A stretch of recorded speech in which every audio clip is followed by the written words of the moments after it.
नमस्कार, national media news में आप सभी का स्वागत है। चलिए नजर डालते हैं आज की ताजा खबर पर।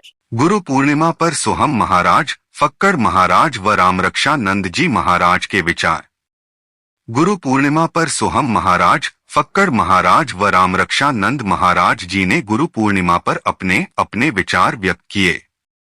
गुरु पूर्णिमा पर उन्होंने क्या कुछ कहा, आइए जानते हैं। कैमरामैन राजेश तिवारी के साथ वरिष्ठ पत्रकार एवं चिंतक बांकेलाल निषाद प्रणव की रिपोर्ट। महाराज गुरु पूर्णिमा आज है, उस पर्वों का महापर्व कहा जाता है गुरु पूर्णिमा को। इसका क्या यथार्थ है महाराज? गुरु शिष्य परंपरा का क्या इसमें रहस्य छुपा हुआ है जो आज तक अनाद काल से चला आ रहा है? गुरु पूर्णिमा का अर्थ होता है कि शिष्य के अंदर गुरुत्व पूरी तरह से प्रवाहित हो जाए, यही गुरु पूर्णिमा है। जो गुरु का गुरुत्व है शिष्य के अंदर प्रवाहित हो जाए और प्रवाहित होके साधक मेहनत करके गुरु महाराज की आज्ञा का पालन करके अपने स्वरूप तक पहुंच जाए, यही गुरु पूर्णिमा है। गुरु शिष्य जहाँ जो परमात्मा की अनुभूति सदगुरु के पास है, वही अनुभूति शिष्य के पास है। इसी का नाम गुरु पूर्णिम है। वास्तविक गुरु पूर्णिम तो महापुरुष की होती है।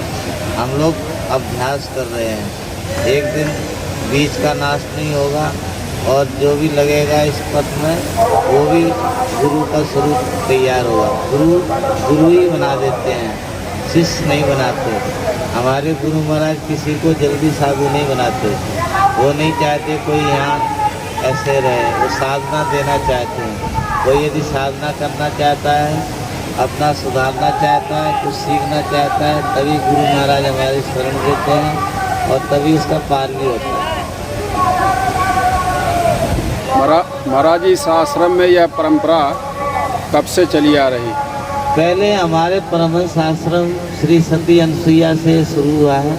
हमारे परमहंस महाराज के सदगुरुदेव भगवान परम पूज्य सत्संगी जी महाराज, जिन्हें श्री लंगड़ू महाराज भी कहते थे, वो एकदम फक्कड़ महात्मा थे। पूरी जिंदगी रामायण का गुटका गले में कंठी की तरह लटका के घूमते रहे और रामायण पढ़ते रहे, भजन करते रहे, स्वरूप को प्राप्त कर लिए। फिर उनको एक अधिकारी शिष्य परमहंस महाराज मिले, तो परमहंस महाराज के गुरु सत्संगी महाराज, वहाँ से गुरु पूर्णिमा शुरू हुई और गुरु की प्रणाली में ब्रह्म विद्या आज भी यहाँ मौजूद है। हमारे श्री परमहंस आश्रम में परम पूज्य स्वामी जी के यहाँ जो आदि अनादि से जो गुरु शिष्य परंपरा में जो चली आ रही है, राम कृष्ण बुद्ध कृष्ण सदगुरु महादेव पार्वती कागभूषुंडी गरुड़, ये जो परंपरागत जो विद्या चला आ रहा है, इस श्री परमहंस आश्रम छत्तीसगढ़ चुनार जिला मिर्जापुर में अभी प्रत्यक्ष है। और जरूर गुरु पूर्णिमा पर अपने गुरु का दर्शन करना चाहिए। इससे हमारे अंदर जो कमी होती है, जो कमी के कारण गिलानी होती है, वो साधक फिर से स्वरूप पर आ जाता है, साधना की पटरी पर आ जाता है। इसलिए गुरु पूर्णिमा सभी साधकों को, सभी शिष्यों को जरूर मनाना चाहिए और वहाँ जाकर पिकनिक नहीं मनाना चाहिए। वहाँ सदगुरुदेव भगवान की आदेश का पालन करना चाहिए।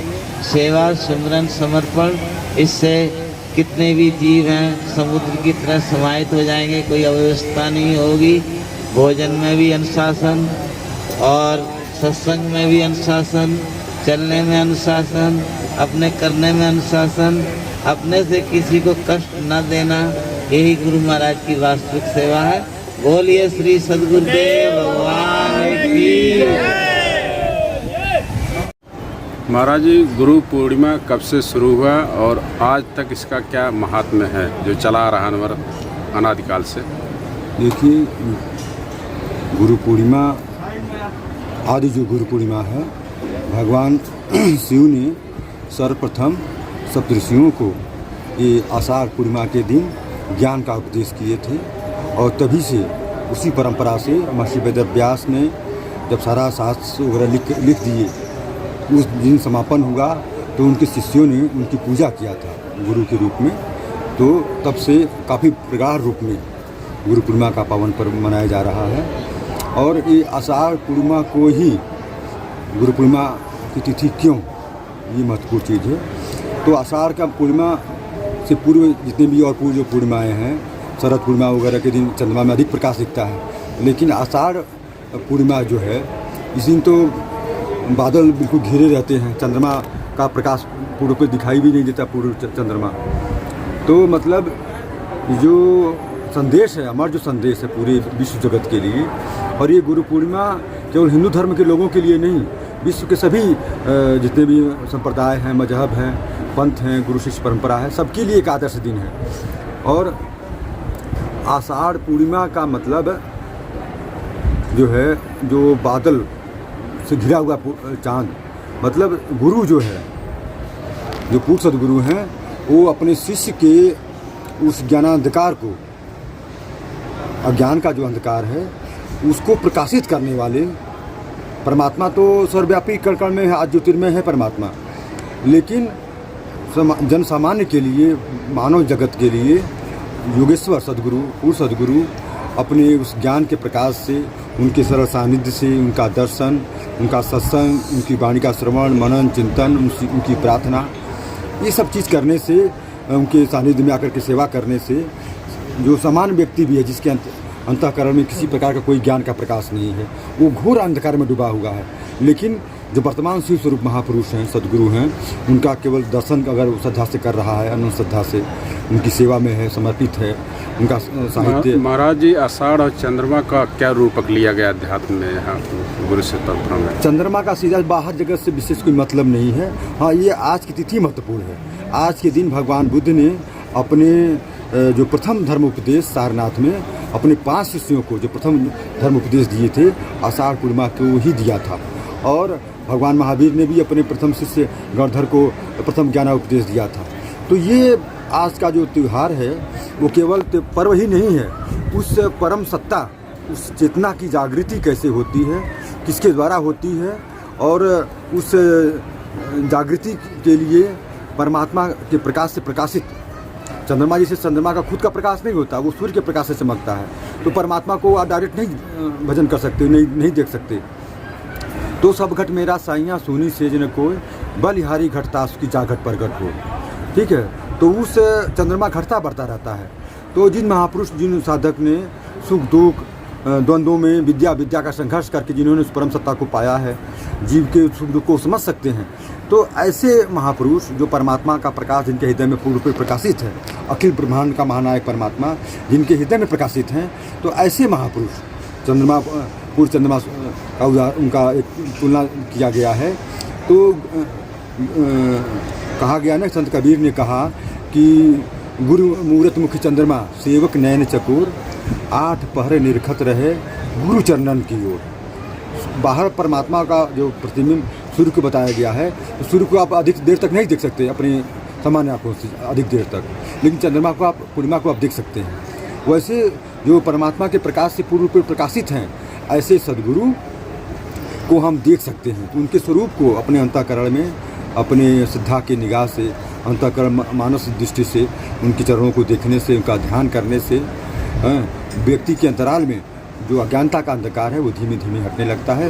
वृत्तियों का जो निरोध होगा, इसलिए योग चित्तवृत्ति निरोध, जो पूर्ण योगेश्वर हैं, योग ईश्वर की जो परिभाषा है, क्लेश कर्म विपाक आशय अपरामिष्ट विशेष पुरुष ईश्वर, सदगुरु को ही ईश्वर कहा गया।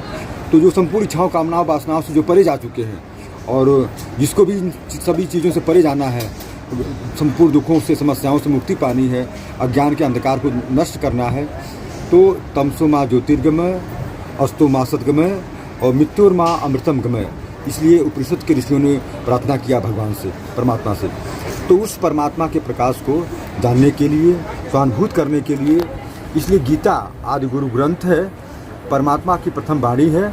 इसलिए गीता का शुभारंभ अज्ञान रूपी धृतराष्ट्र से शुरू होता है, और सद्गुरु रूपी योगेश्वर, यत्र योगेश्वर कृष्णो यत्र पार्थो धनुधर तत् श्री विजयोर्भूति ध्रुवा नितिर्मति मम।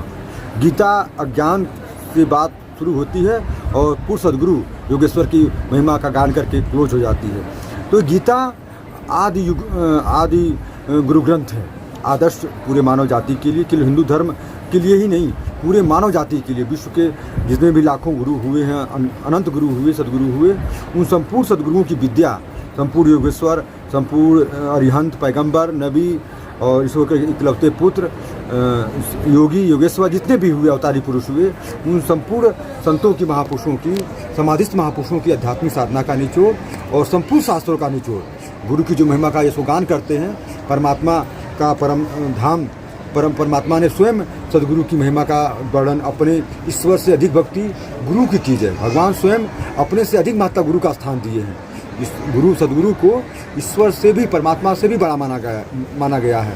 तो उस महान परमात्मा की जो पूर्णिमा का मतलब, महान जो परमात्मा है, उस पर ब्रह्म को जानने के लिए, उस पूर्णता को पाने के लिए हमें जो आज जो आदर्श जो परम पावन जो पर्व है गुरु पूर्णिमा का पर्व जो मनाया गया कल, ये पूरे विश्व जगत के लिए यह आदर्श त्यौहार है और आदर्श गुरु ग्रंथ पूरे मानव जाति के लिए ये गीता, भाष्यर्थार्थ गीता, जो परम पूज्य गुरुदेव भगवान का द्वारा जो ईश्वरी भाष्य है। और कल करीब 20 लाख लोग लगभग गुरु पूर्णिमा पर दर्शन किए और भोजन प्रसाद सबके लिए निःशुल्क व्यवस्था थी और सभी लोगों ने दर्शन किया, प्रसाद पाया और कल्याण का सूत्रपात सदगुरु के सानिध्य से, उनकी कृपा से ही है। इसलिए गुरु पूर्णिमा का पर्व पर सबको जरूर आना चाहिए और उस आदर्श गुरु की विद्या को, उनकी साधना को समझने के लिए आप यथार्थ गीता देखें। संपूर्ण ज्ञान का निचोड़ अन्य किसी शास्त्र में जाने की जरूरत नहीं, केवल सिर्फ गीता, भाष्यर्थार्थ गीता के अध्ययन कर लें तो गुरु क्या होते हैं, गुरु कौन होते हैं, गुरु की विद्या क्या होती है, ये आप समझ सकते हैं। ओम श्री सद्गुरुदेव भगवान की जय। महाराज जी, आज गुरु पूर्णिमा है। गुरु पूर्णिमा के शुभ अवसर पर गुरु शिष्य परंपरा का यह त्यौहार है। इसके माध्यम से आप संसार के लोगों, भक्तों को क्या संदेश देना चाहेंगे? ओम श्री सद्गुरुदेव भगवान की जय। जैसा कि आपने बहुत ऊंची बात कहा है कि गुरु शिष्य परंपरा, और ये गुरु शिष्य परंपरा अनादिकाल से चली आ रही है। देवर्षि नारद, ध्रुव, प्रहलाद, हमेशा से गुरु के द्वारा ही जो तत्व है, परम तत्व परमात्मा, बड़ी एक अलौकिक ही ऐसी बात है कि परमात्मा है तो कण कण में, किंतु परमात्मा स्वयं अपना परिचय नहीं देता। परमात्मा को अदृश्य रूप से अगर आप उसका भजन कर भी रहे हैं बिना उसको पहचाने, तो वो पहले प्रेरणा करके आपको जो सच्चे महापुरुष तत्वदर्शी सद्गुरु हैं उनके शरण में पहुंचाएगा और वो फिर उस स्वरूप को विदित करने की प्रक्रिया आपके हृदय में जागृत कर देंगे। और इसीलिए ये जागृत होते ही आप उस बताए हुए निर्देशन के अनुसार आचरण करेंगे, तो आचरण करते करते जानत तुम्हें ही हो जाएगी। वो धीरे धीरे उसी स्वरूप को प्राप्त कर लेगा जो परम तत्व परम स्थिति है। उस गुरु के उस तत्व को पाने के लिए, क्योंकि जो सद्गुरु होते हैं उसी तत्व में स्थित होते हैं, असाधक के अंदर उसकी प्रवाह को, धारा को प्रकट करके और उस धारा में भक्ति के लेकर चलते हुए और उस स्वरूप तक विदित कराने की जो क्षमता है वो केवल सद्गुरु के माध्यम से ही संभव है।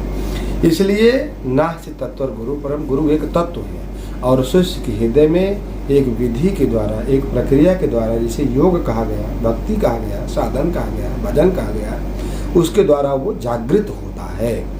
इसलिए इस परंपरा को गुरु शिष्य परंपरा कहा गया। अनाद काल से जैसे गुरु शिष्य परंपरा ही रहा है, याज्ञवल्क्य, भरद्वाज, लोमश, काकभुशुंडी जितने भी रहे हैं अब तक में भी देखा जाए, अगस्त ऋषि, सुतीक्षण ऋषि, सबरी के गुरु मतंग ऋषि, राम मिले सबरी को, लेकिन राम ही जपती थी सबरी, लेकिन मिले कहाँ से?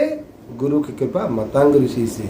यदि आपको परम तत्व परमात्मा राम की चाह है तो आप सद्गुरु के निर्देशन पे ही चल के उसको प्राप्त कर सकते हैं, दूसरी कोई विधा ही नहीं है। उस गुरु के तत्व जब हृदय में प्रवाहित हो जाता है तब आप हो गए शिष्य और वो हो गए गुरु।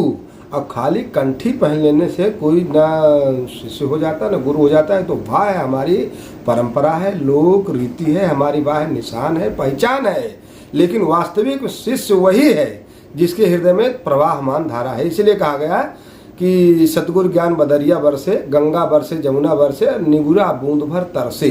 निगुरा बूंद भर तरसने का मतलब ये नहीं है कि हम गुरु बनाए ही नहीं है, गुरु तो हमने बना लिया, किंतु गुरु के जो गुरुत्व है वो हमारे हृदय में धारावाह प्रवाहित नहीं है, इसलिए बूंद बूंद के लिए तरस रहा है। और जो सदगुरु के गुरुत्व हृदय में प्रवाहमान हुआ उस तत्व का, तो वो फिर गंगा में बरसे, जमुना में बरसे, आनंदमय उस अमृत को पान करने लगता है।